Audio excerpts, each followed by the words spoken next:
Naquele tempo, quando Jesus saiu a caminhar, veio alguém correndo, ajoelhou-se diante dele e perguntou: Bom mestre, que devo fazer para ganhar a vida eterna? Jesus disse: Por que me chamas bom? Só Deus é bom, e mais ninguém. Tu conheces os mandamentos: não matarás, não cometerás adultério, não roubarás, não levantarás falso testemunho, não prejudicarás ninguém. Honra teu pai e tua mãe. Ele respondeu: Mestre, tudo isso tenho observado desde a minha juventude. Jesus olhou para ele com amor e disse: Só uma coisa te falta. Vai, vende tudo o que tens e dá aos pobres, e terás um tesouro no céu. Depois vem e segue-me. Mas quando ele ouviu isso, ficou abatido e foi embora cheio de tristeza, porque era muito rico. Jesus então olhou ao redor e disse aos discípulos: Como é difícil para os ricos entrar no reino de Deus. Os discípulos se admiravam com essas palavras, mas ele disse de novo: Meus filhos, como é difícil entrar no reino de Deus. É mais fácil um camelo passar pelo buraco de uma agulha do que um rico entrar no reino de Deus. Eles ficaram muito espantados ao ouvir isso e perguntavam uns aos outros: Então quem pode ser salvo? Jesus olhou para eles e disse: Para os homens isso é impossível, mas não para Deus. Para Deus tudo é possível. Pedro então começou a dizer-lhe: Eis que nós deixamos tudo e te seguimos. Respondeu Jesus: Em verdade vos digo, quem tiver deixado casa, irmão, irmãs, mãe, pai, filhos, campos, por causa de mim e do Evangelho, receberá 100 vezes mais agora, durante esta vida, casa, irmãos e irmãs, mães, filhos e campos, com perseguições. E no mundo futuro, a vida eterna. Palavra da salvação. Glória a vós, Senhor.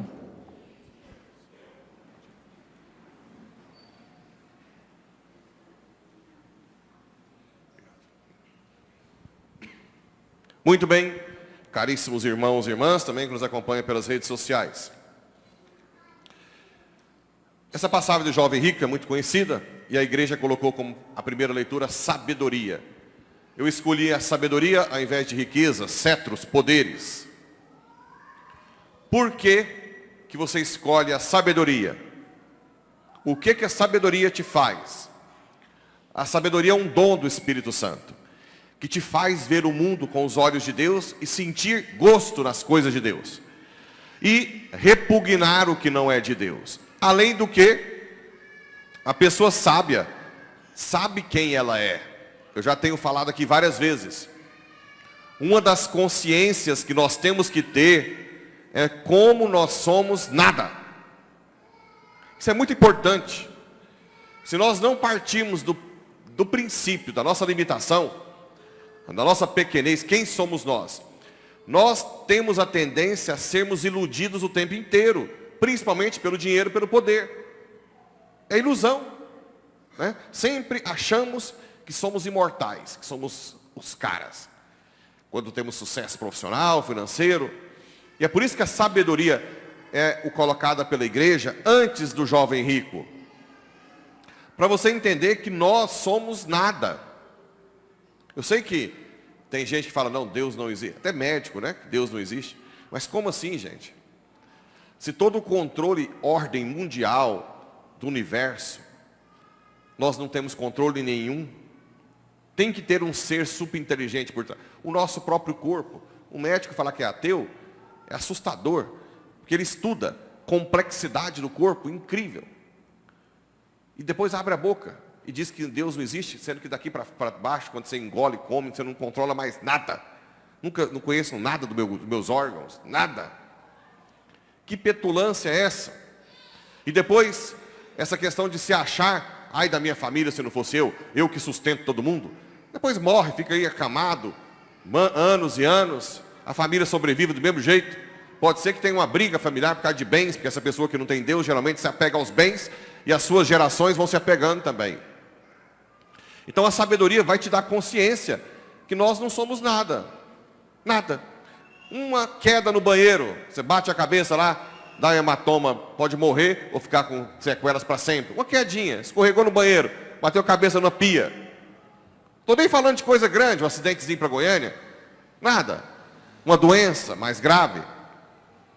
Isso não interessa se você tem R$1, se tem 1 bilhão. Ah, padre, mas por que esse pessimismo? Não é pessimismo, é um realismo para partir do princípio que nós não somos nada. Porque se você parte desse princípio, peraí, se eu sou muito limitado, se eu sou quase nada, eu preciso de alguém.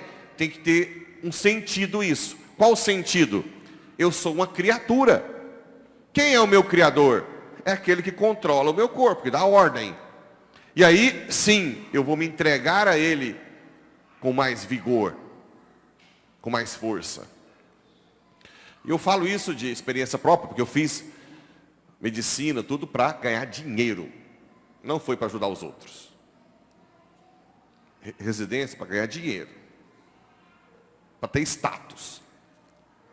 E quando Deus me chamou, Ele já tinha mostrado para mim que não adianta nada o dinheiro, o status e tudo, se a qualquer momento isso cai por terra. Porque eu sou muito nada. Muito fraco. É claro que ilude as coisas do mundo. Mas você pode ter um acidentezinho de bicicleta, ou numa Ferrari, não interessa. Tem um ator de Hollywood que foi dar uma corridinha lá, tem um tempo já isso, né? Aquele dos Velozes e Furiosos, não é isso? Foi dar um cavalo de pau com uma Lamborghini, eu acho. Bateu, explodiu, já era. O homem que estava no sucesso. Ah, mas... Não, nós temos que ter essa consciência o tempo inteiro. Nós temos que ter essa consciência. E é a sabedoria que dá isso. Porque aí você não arrota grosso. Você vê que você não importa se você está no jatinho ou não. Agora, essa semana, infelizmente, caiu um helicóptero com 6 bombeiros. Os caras estavam tentando salvar a vida, né? Mas poderia ser um helicóptero de um bilionário. Nenhum escapou. A gente nem entende porque que as pessoas boas que vão, né? Aqueles que estão tentando ajudar. Mas é importante que a gente aprenda a nossa limitação. Não tem como você viver nesse mundo sem se render ao Salvador. Não dá. Isso é a primeira coisa que a sabedoria vai te dar. A pessoa sábia é aquela que se reconhece dependente do Criador. Porque a qualquer momento, essa carcaça aqui vai falir. E aí como é que faz se eu não tenho esperança nenhuma?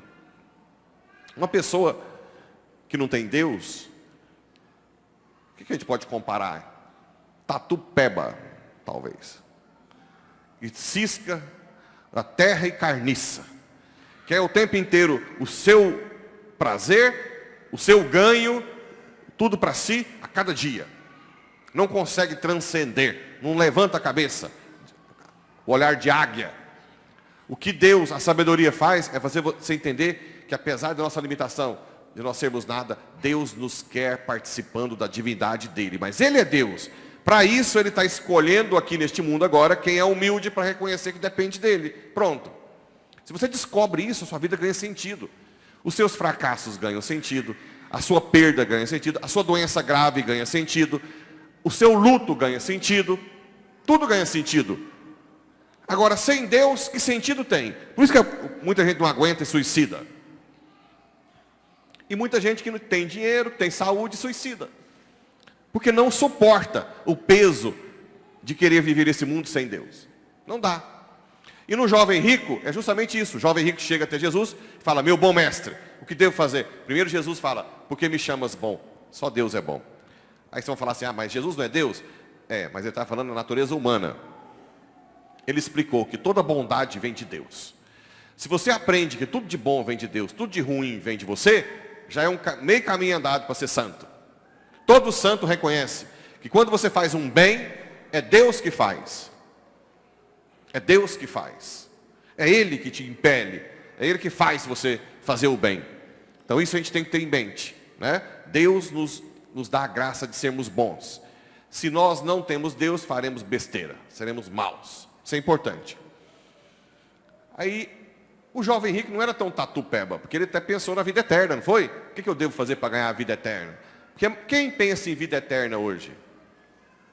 Pouca gente. No seu dia a dia, quando você vai decidir suas coisas, você pensa na vida eterna?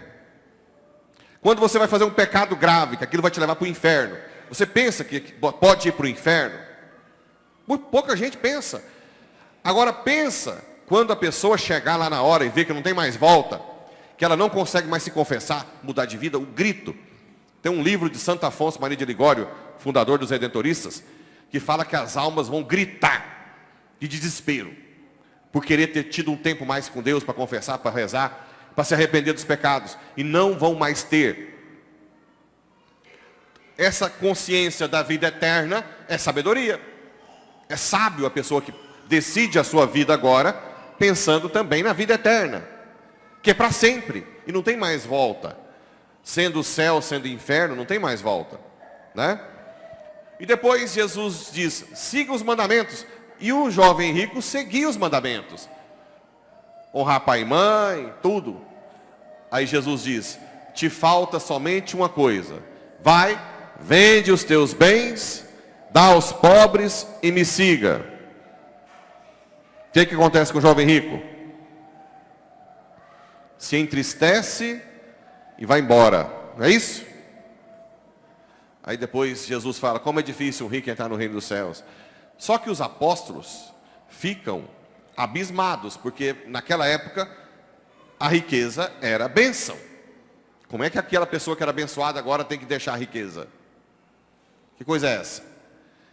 E aí eles chegam a Jesus e falam, Senhor, mas quem vai ser salvo então? E Jesus diz, para os homens é impossível, para Deus nada é impossível. Ou seja, a graça do desapego, ela vem de Deus. Então eu pergunto, todo mundo agora tem que vender seus bens e dar aos pobres e vir para a igreja? O que vocês acham? Ia virar um caos, não ia? Quem que dá emprego? Não é o empresário? O fazendeiro? Não é? Se todo mundo deixar de ter agora, todo mundo ficar sem emprego, vai virar o quê? Caos social. Então não é isso que esse evangelho está explicando. Concordam? O que o evangelho explica? Que nós temos que ter um certo desapego dos bens.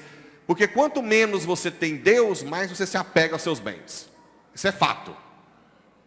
Quanto menos você reza, mais você dá segurança às suas coisas. Que é uma falsa segurança. A verdadeira segurança é Deus. É Ele que sabe se você vai ter o câncer incurável ou não. Se você vai ter um acidente que depois não tem mais volta com dinheiro ou não. A segurança nossa está em Deus o tempo inteiro. Não nos nossos bens. Então isso, quanto mais você reza, mais você entende. Ora, a sociedade precisa de pessoas que se dão bem empresarialmente ou em fazenda, como que é uma empresa também. Isso é fato. Então como que nós temos que lidar com isso? Primeiro, rezar para que essas pessoas tenham um encontro pessoal com Jesus. E essas pessoas tendo um encontro pessoal com Jesus, comecem a priorizar Cristo. Priorizar a igreja. E também a caridade. Por quê? Aqui entra um problema. Existe uma batalha espiritual contínua entre o demônio e os anjos. E os demônios querem destruir a sociedade. Querem acabar com tudo. E o que nós temos para combater espiritualmente é a oração, penitência, caridade. Nós não temos outra coisa. O dízimo é um sinal que você reza e você devolve com gratidão uma parte à igreja. Uma pessoa que não reza, dificilmente faz isso. Agora, o que acontece? Que nós estamos apanhando muito no Brasil e no mundo. Muitos pobres, de um salário mínimo, devolvem o dízimo. Muitos ricos, a grande maioria, não devolvem. Padre, mas a igreja está precisando de dinheiro. Não é a igreja precisar. Na batalha espiritual, Satanás diz, aquele ali não doa o dízimo. Ele só pensa em acumular, a empresa aumentar, comprar mais apartamento, arrendar mais soja, comprar mais cabeça de gado. Ele não está pensando nos outros. O que Deus faz? Tira a mão de proteção. E o capeta arrebenta, destrói, arrebenta em todos os âmbitos. Em todos os âmbitos. Teve um produtor de Paraúna que disse assim, padre, tem gente da cidade de Paraúna, que eu conversei, que não é da área, funcionários, que dizem assim, estou pouco me lixando se esses produtores se derem mal. Né? Então vamos lá. Essa região nossa aqui tem indústria, sim? O que sustenta tudo?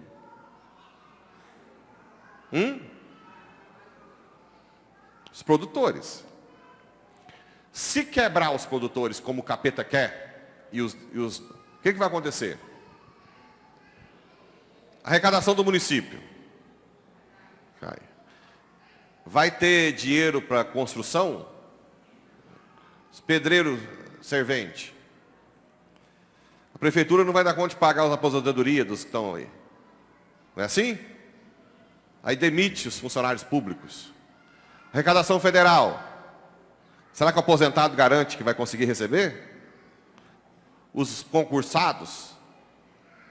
O núcleo que sustenta o país não é outra coisa a não ser.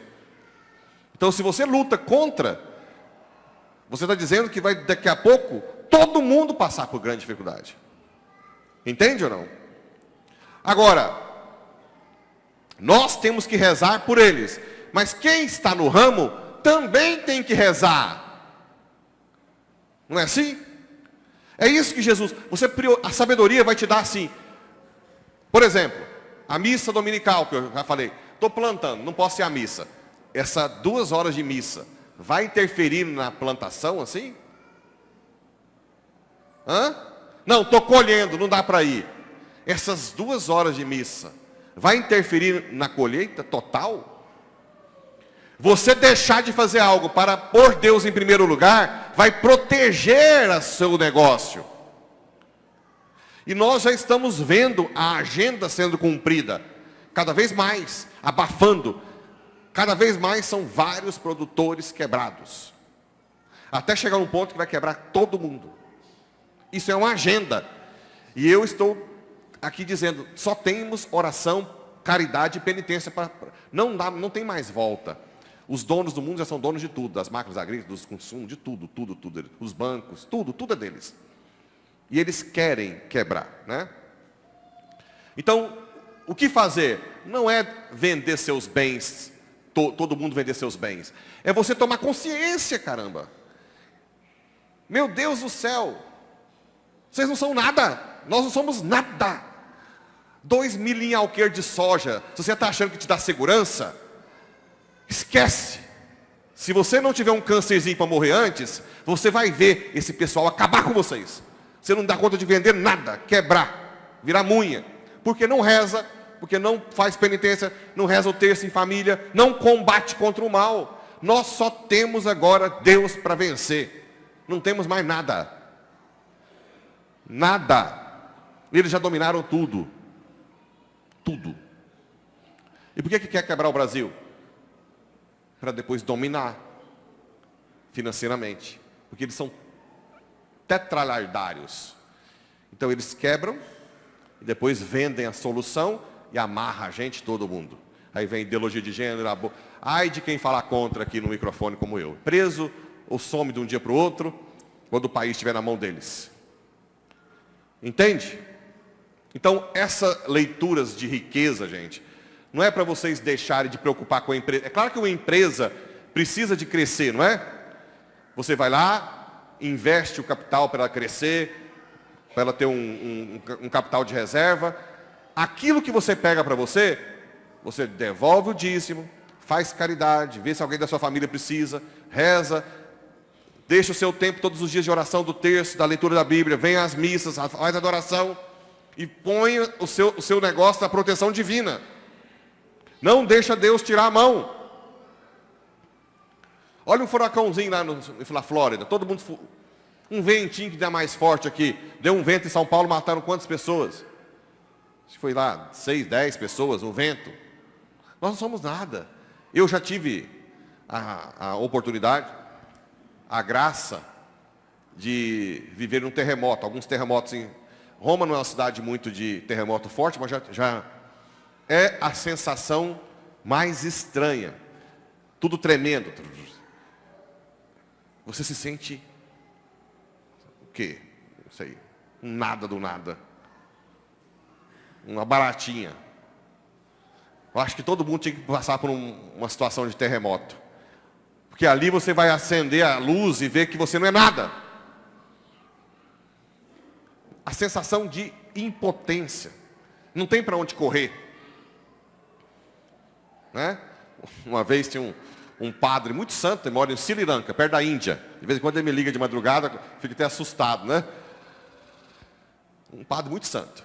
E ele estava na capela rezando e eu também. E começou a tremer. Esse negócio batia para lá e para cá. E eu levantei desesperado, porque uma das coisas que eu aprendi de ficar no portal, né? Porque se cair coisa, te protege. Aí o padre, não, pode sentar, não vai acontecer nada. Eu falei, que autoridade. Era alguém que não estava preocupado tanto com morte, nada. Mas ali você vê a pequenez. Imagina um tsunami. Porque tanta gente morta na Indonésia. Milhares e milhares. Aí você vai pensar assim, gente, mas eu não podia pensar que qualquer hora eu posso ir embora. Como é que eu não vou dar o meu tempo para Deus, meu Deus do céu? Porque na hora que eu não tiver mais condição de dar, o que vai ser de mim? Por que eu não estou dando a minha caridade? Por que eu não estou fazendo valer tudo? Vocês não, assim, é uma coisa muito óbvia. Óbvia. Eu já até contei aqui parte da minha conversão. Eu esqueci o nome deles, acho que o Zé Moisés deve conhecer. Um rapazinho lá que perdeu o polegar com o laço. O senhor laça, né? Perdeu o polegar da mão direita com o laço e tentaram até colocar o polegar de volta, mas não teve jeito. Eu esqueci. Lá em Firminópolis. Eu estava na minha conversão. E minha mãe me ligou, falando que tinha acontecido. Esqueci o nome dele. Esqueci o nome dele. E aí, eu fui para o hospital, meditando, né? E se eu perder o polegar da mão direita? Como é que eu vou escrever? E operar? Como é que eu vou pegar o bisturi? Eu lembro que me dava um frio na barriga. Não, mas se eu for escrever, eu vou escrever com a mão esquerda. Alguém já viu minha letra aí? Com a mão direita? Já é quase hieroglifo. Imagina com a mão esquerda. Falei, para fazer exame. Será que eu vou dar conta de fazer exame? O dia inteiro pensando. Parece loucura, não parece? Mas isso é sabedoria. É entender que um polegarzinho acaba com quase todos os sonhos de 6 anos de medicina e 3 de residência. Vocês entenderam o que eu estou querendo dizer? Sim ou não? Então aprendam. Para o homem é impossível. Para você mudar de vida é impossível. Mas na hora que você ajoelhar e falar, Senhor, eu não dou conta de ser uma pessoa de que reza. Eu não dou conta de ser uma pessoa que vem à missa todo domingo. Eu não dou conta de largar o adultério. Eu não dou conta de rezar o terço todo dia. Eu não dou conta de ser caridoso. Eu não dou conta de devolver o dízimo. Ajoelha e fala, Senhor, me ajuda. Sem ti eu não posso. Mas com a tua graça eu consigo. Não importa o que você faça. E Ele vai te dar a graça. E quando você fizer isso, você e sua família vão ser salvos. Você vai abrir a vida para a vida eterna. E aí sim, vamos continuar sendo reborréia. Qualquer hora que essa carcaça vai embora. Mas você está preparado para a vida eterna. Porque Deus quer que você seja grande com Ele. Mas Ele só vai fazer grande quem foi humilde, quem foi pequeno, quem foi caridoso. Os outros não vão ser grandes com eles. Vão para junto de Satanás, que foi soberbo, que não quis se entregar ao Criador. E eu estou aqui para dizer, vamos juntos combater esse mal. E se você realmente não importa que quebrem o Brasil com os produtores, está na hora de acordar. Nós todos vamos para o Beleléu, inclusive a igreja. Quando eles comprarem o Brasil, quem que vai junto? A igreja. Você acha que eu vou poder falar o que eu quero? Nunca. Nós todos estamos no mesmo barco. Repito, só temos uma arma para terminar: oração, sacramentos, missa, confissão, adoração, caridade e penitência. Só. O resto nós já perdemos. Se eu mostrar para vocês a dimensão do ataque que está vindo aí, vocês assustam, você até desiste. A guerra está perdida, humanamente. Mas em Deus nós somos mais que fortes. Eu confio que o Brasil vai ser sustentado por Deus, para depois ser canal de graça para o mundo inteiro. Mas para isso nós temos que rezar muito e sermos caridosos. Colocar Deus em primeiro lugar.